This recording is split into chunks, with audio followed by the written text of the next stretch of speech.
Olá, na aula de hoje veremos a análise térmica de uma caldeira de bagaço de cana e um exemplo do cálculo da temperatura de combustão. O conteúdo é o seguinte: primeiramente, as caldeiras e seu uso no setor sucroalcooleiro.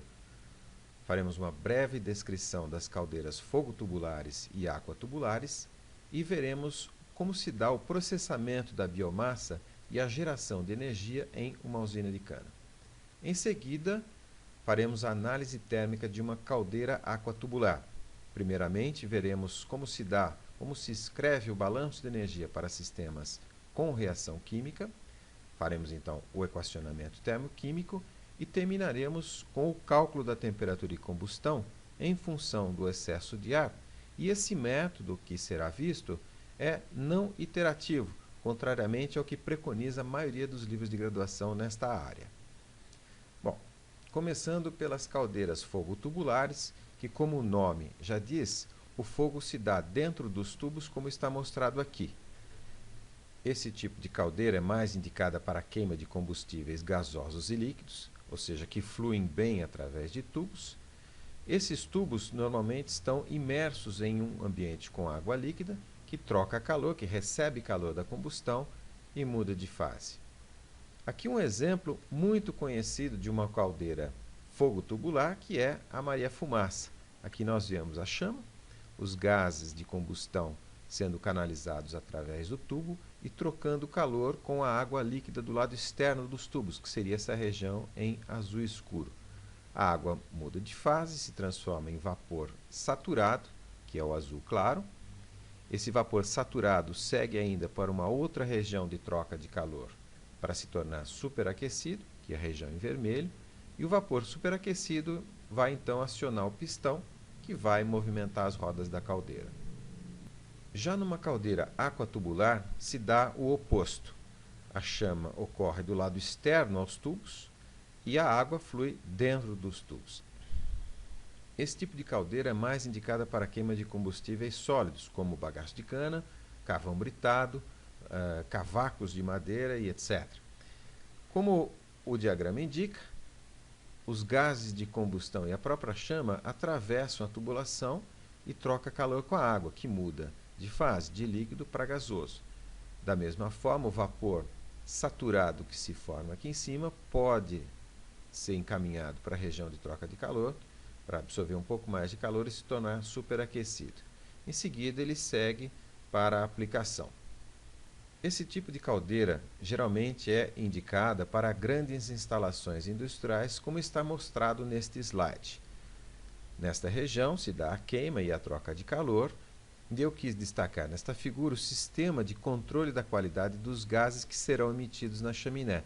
Então a gente tem aqui lavadores de gases, filtros e outros equipamentos que vão condicionar os gases de tal maneira que eles sejam emitidos dentro das normas de sanidade, em termos, por exemplo, da quantidade de óxidos de nitrogênio, quantidade de material particulado que é emitido.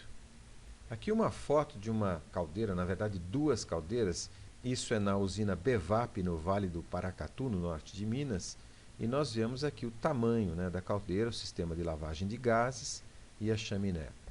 Aqui uma usina de cana, isso fica na cidade de Edéia, em Goiás. Aqui a caldeira, e eu coloquei essa figura para a gente seguir o processamento da biomassa. Então, a biomassa é cultivada no campo. Isso aqui é uma usina média para mais ou menos 500 toneladas por hora, o que significa uma região de cultivo de mais ou menos 30 mil hectares. Os caminhões contendo as carretas estão chegando aqui, não sei se vocês estão vendo, e eles são descarregados numa mesa tombadora. 500 toneladas por hora dá mais ou menos uma carreta dessa a cada 5 minutos. Ela é então descarregada aqui.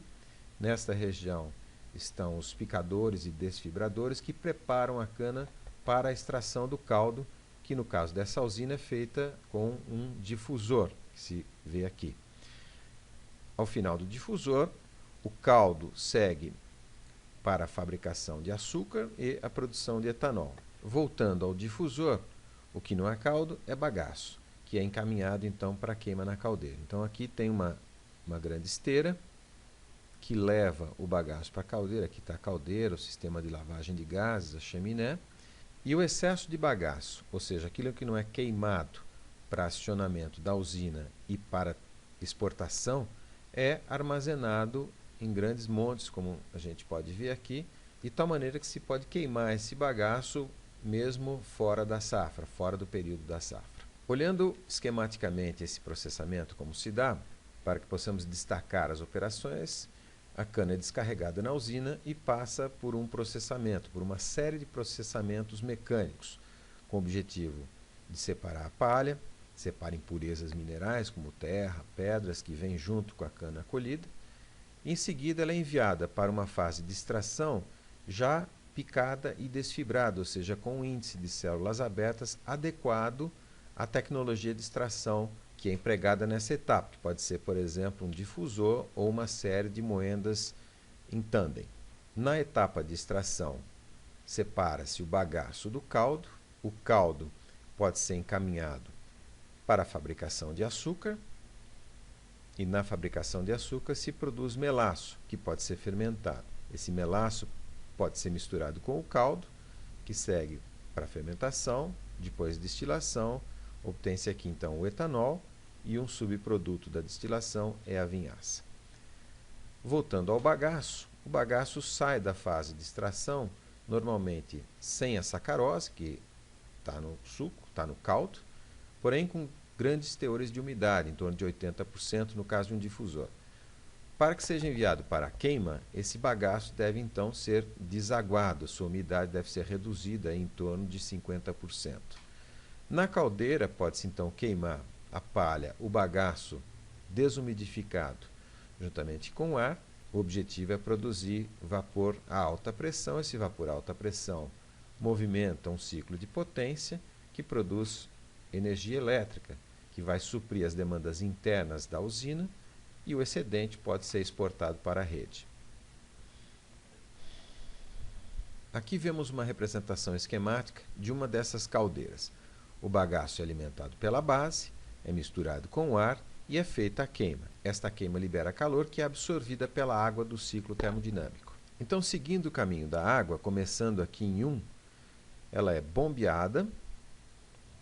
Então, ela passa de uma situação de baixa pressão para uma situação de alta pressão, porém ainda a baixa temperatura, entra no que se chama de economizador, é aquecida, passa para o evaporador, onde ela muda de fase, e em seguida pelo superaquecedor, após o que então ela é encaminhada para a turbina. Na turbina ela expande, gera trabalho, gera potência, e o vapor de escape é enviado para a torre de resfriamento, que vai rejeitar o calor para completar o ciclo.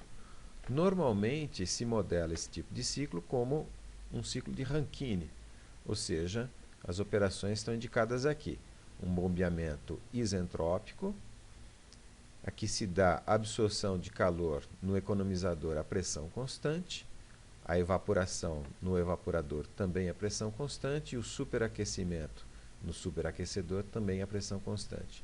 Do estado 3 até o estado 4, ou seja, a expansão isentrópica, ocorre na turbina. Está aqui um detalhe do ciclo. O aquecimento isentrópico, as 3 etapas de aquecimento a pressão constante, a expansão isentrópica e a rejeição de calor no condensador, também aqui a pressão constante. Bom, vamos então fazer o balanço de energia para esse sistema, que no caso tem uma reação química ocorrendo, ou seja, a combustão do bagaço. Olhando o sistema de forma um pouquinho mais simplificada, o combustível e o ar entrando, a queima, e o que nós queremos é calcular a temperatura de combustão, logo após o final da combustão completa, da reação completa entre os componentes do combustível e o ar atmosférico. Se olharmos o diagrama de temperatura, se mapeássemos o diagrama de temperaturas, na região de queima, a gente tem uma variação de temperatura que pode até ser mais alta do que essa temperatura de combustão que a gente está querendo calcular, devido às etapas intermediárias da combustão, ou seja, como, por exemplo, a formação de monóxido de carbono antes da formação de dióxido de carbono. Um detalhe importante aqui é que essa temperatura de combustão ela deve ser controlada entre limites mínimos e máximos, para evitar, por exemplo, a degradação térmica do material, ou seja, com altas temperaturas esse material perde resistência mecânica, pode sofrer derretimento. Isso nos obrigaria a usar ligas especiais que encareceriam bastante essa caldeira. Um segundo motivo muito importante é a formação de óxidos de nitrogênio, NOx, que são altamente tóxicos e ocorrem a altas temperaturas. Um terceiro motivo importante é a fusão de cinzas. Estas cinzas, quando elas se fundem, elas podem aderir às superfícies de troca de calor aqui na região de trocas térmicas e vai insulando essas superfícies e vai diminuindo bastante a eficiência da troca térmica. Uma outra razão não menos importante é que a eficiência termodinâmica do processo depende de ter altas temperaturas. Ou seja, se por um lado nós não queremos temperaturas muito altas que favoreçam a formação de NOx, por exemplo, por outro lado nós não queremos temperaturas tão baixas que a eficiência do ciclo seja baixa. Isso normalmente é feito controlando-se a injeção de ar em excesso. Nós vamos ver como isso se dá em detalhe. Só para simplificar, ao invés de considerar bagaço de cana, cuja composição química é um pouquinho mais complicada, vamos considerar que nós estamos queimando metano na caldeira. A reação química de combustão do metano é mostrada aqui. CH4 mais 2EO2 mais 3,76 N2, gerando CO2 mais 2H2O mais 2E-1O2 mais 7,52 N2. Bom, primeiramente, esse parâmetro E é o parâmetro que controla o excesso de ar. Quando E é igual a 1, a queima é dita estequiométrica, ou seja, com a quantidade chamada teórica de ar. O ar aqui é considerado uma mistura de O2, 1 mol de O2 e 3,76 mols de N2. Ou seja, estamos desprezando os outros componentes do ar, o CO2 propriamente, o argônio e assim por diante. Okay? Essa reação aqui já está balanceada e nós vamos considerar que os reagentes estão entrando a 25 graus e a pressão total de 1 atmosfera e os produtos de combustão estão a temperatura de combustão, que estamos indicando por Tcomb, e também a pressão de 1 atmosfera. A primeira lei da termodinâmica diz o seguinte, que o calor absorvido menos o trabalho gerado é igual à variação de energia interna do sistema. No caso, a variação de energia interna ocorre devido à mudança de estado entre os componentes na entrada e os componentes da saída do sistema, mais a variação de energia química desses componentes, já que está havendo uma reação química. No caso, não há trabalho envolvido, e levando em conta que a combustão ocorre a pressão total constante, podemos então escrever que Q é igual à somatória das entalpias dos produtos menos a somatória das entalpias dos reagentes.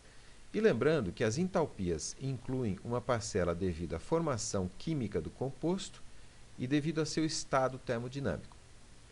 Um detalhe importante é que, para garantir que estas parcelas estejam referenciadas ao mesmo estado padrão, que vamos denotar por φ, é conveniente escrevê-las da seguinte forma: H igual a uma entalpia de formação, esse F é para indicar que ela é de formação, o φ é para indicar que ela está no estado de referência, ou seja, a entalpia química devido à energia química do componente, mais uma entalpia sensível, que vai variar em função da temperatura e eventualmente da pressão, menos essa entalpia sensível calculada no estado denotado por φ, normalmente 25 graus 1 atmosfera.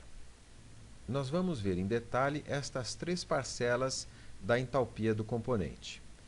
Em primeiro lugar, a entalpia de formação de uma substância é o calor absorvido na sua reação de formação a partir de seus elementos constituintes, produtos e reagentes, estando num estado de referência indicado por φ, normalmente 25 graus 1 atmosfera.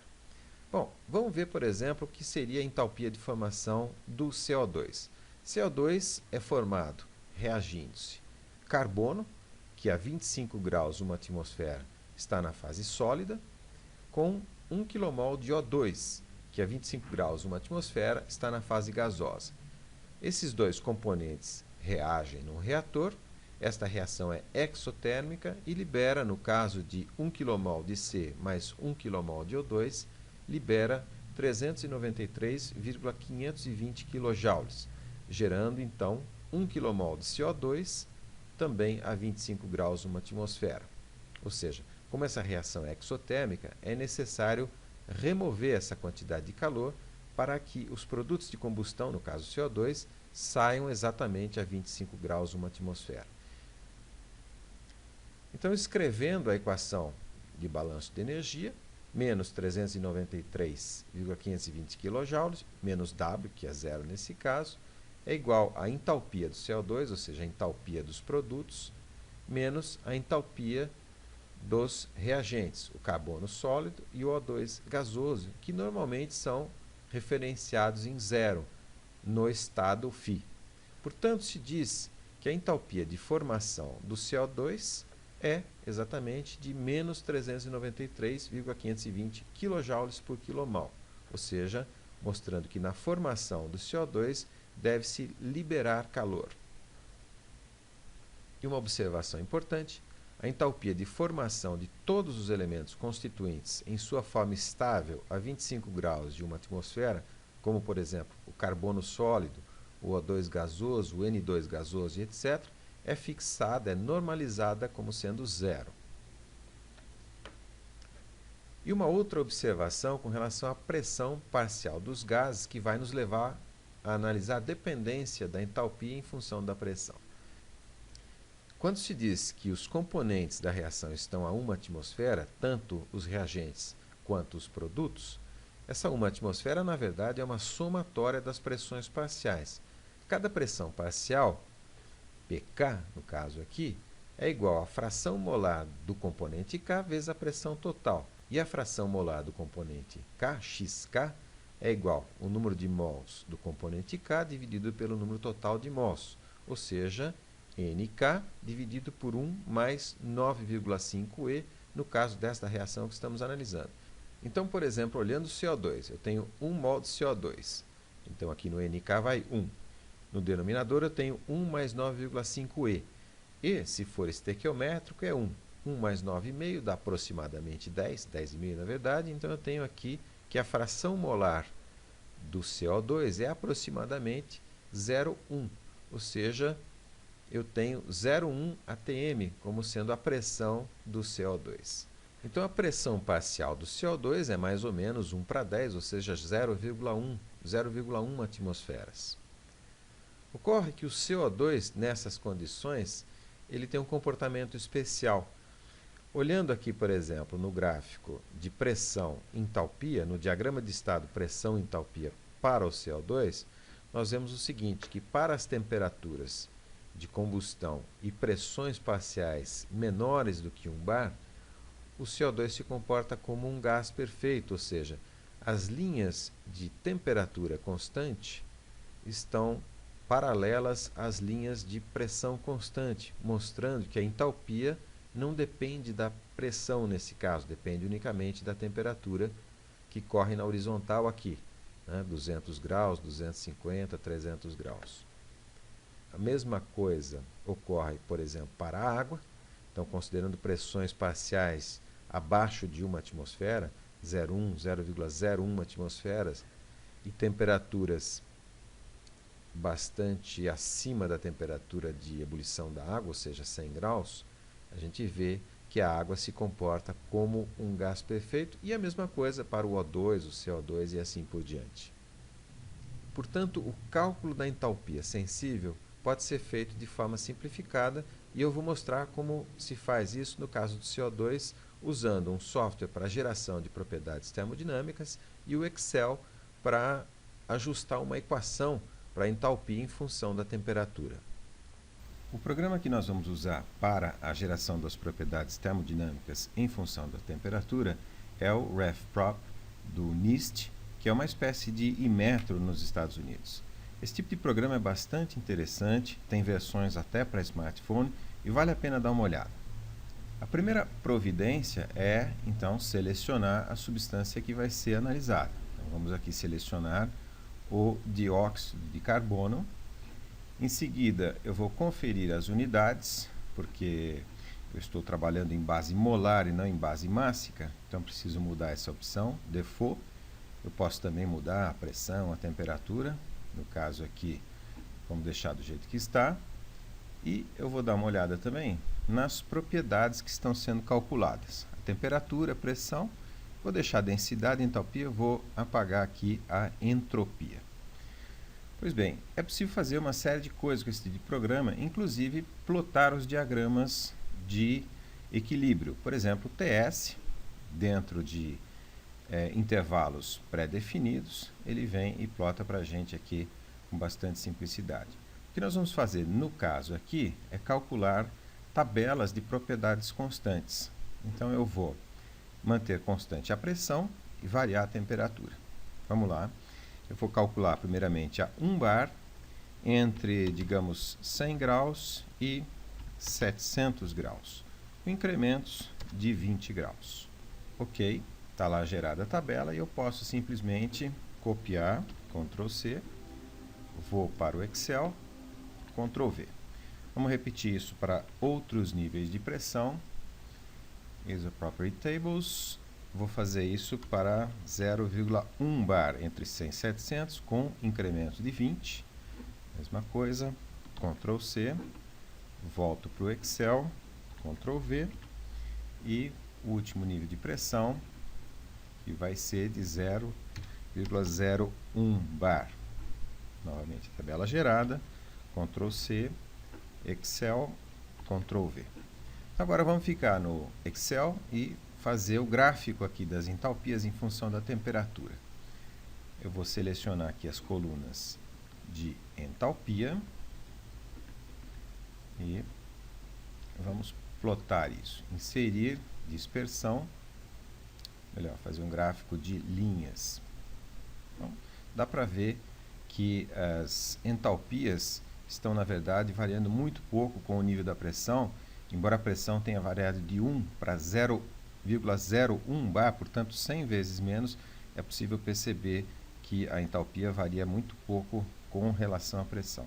Então, o que pode ser feito aqui, simplesmente, eu vou apagar esse gráfico e vou fazer um gráfico XY, selecionando a coluna de temperatura e, por exemplo, uma das colunas da entalpia gerada, ou ainda eu posso até fazer o seguinte, eu posso calcular a entalpia média. Então, igual média entre essa, ponto e vírgula, essa, ponto e vírgula, e essa outra coluna aqui.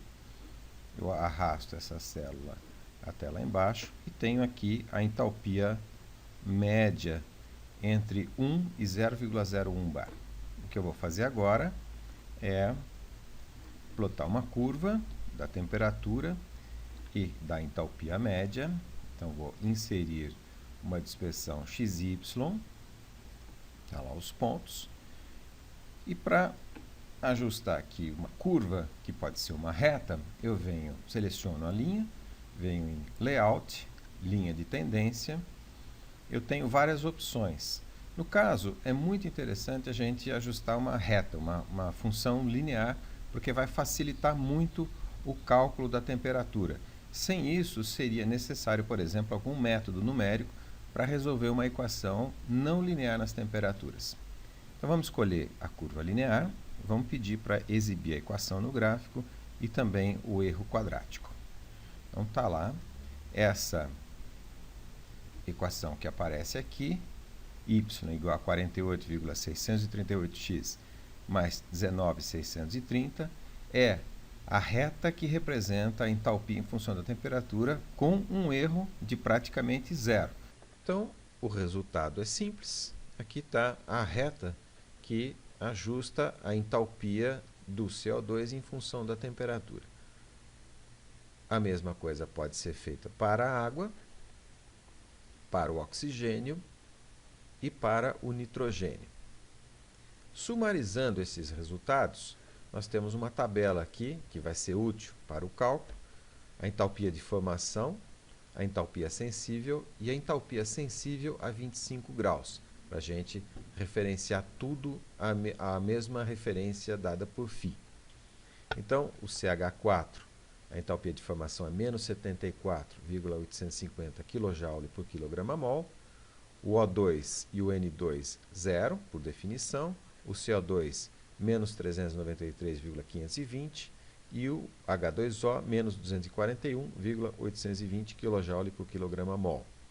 A entalpia sensível, no caso do metano, não é necessária, depois a gente vai ver por quê, nem a sua entalpia a 25 graus. E aqui eu coloquei as 4 retas ajustadas com o auxílio do Excel e o valor da entalpia calculado quando T é igual a 25 graus, que está dado aqui. Ok? Vamos em frente. Vamos considerar um primeiro caso em que o calor envolvido, ou seja, as perdas térmicas são nulas, ou seja, a combustão dita adiabática. Aqui eu recoloquei a equação de combustão, CH4, 2EE é o fator de excesso de ar, O2 mais 376N2 é a composição química do ar, gerando CO2 mais 2H2O mais 2E-1O2 mais 7,52N2. Essa reação, você já deve ter percebido, está balanceada. Então, escrevendo a primeira lei, Q igual somatória das entalpias dos produtos menos a somatória das entalpias dos reagentes, que é igual a zero, porque as nossas perdas são nulas.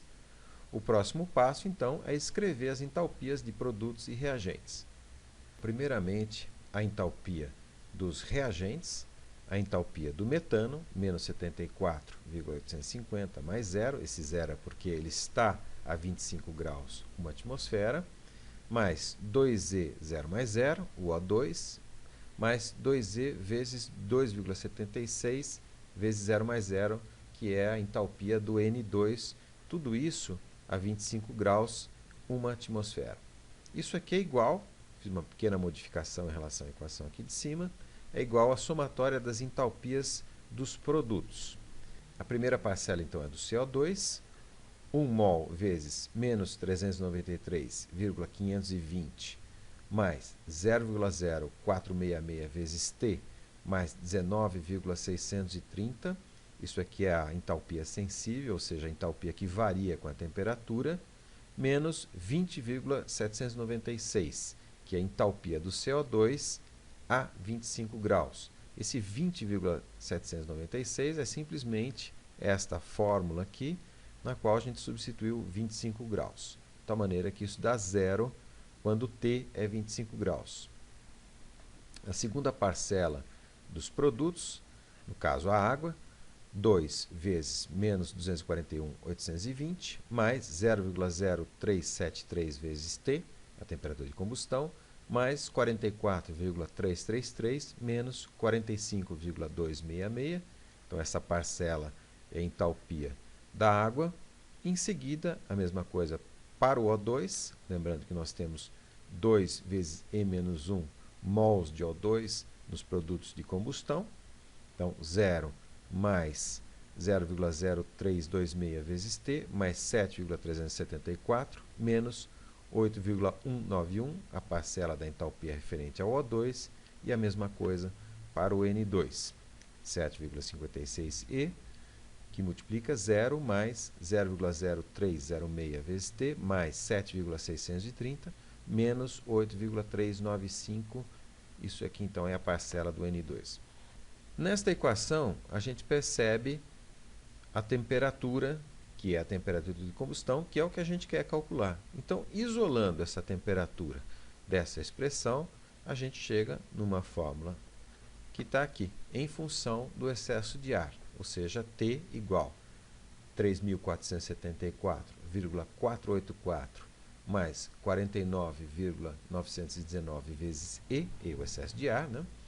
Tudo dividido por 0,5239 mais E. Plotando um gráfico da temperatura em função do excesso de ar, a gente vê que quanto maior o excesso de ar aqui nas abscissas, menor a temperatura que são mostradas aqui na ordenada em graus Celsius. E dois pontos de destaque.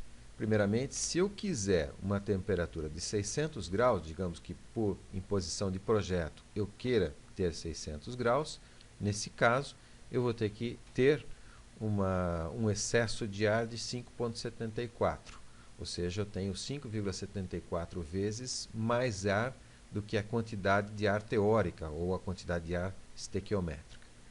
Por outro lado, se eu fizer a queima com exatamente a quantidade estequiométrica de ar, ou seja, E igual a 1, eu vou ter uma temperatura de 2.313 graus.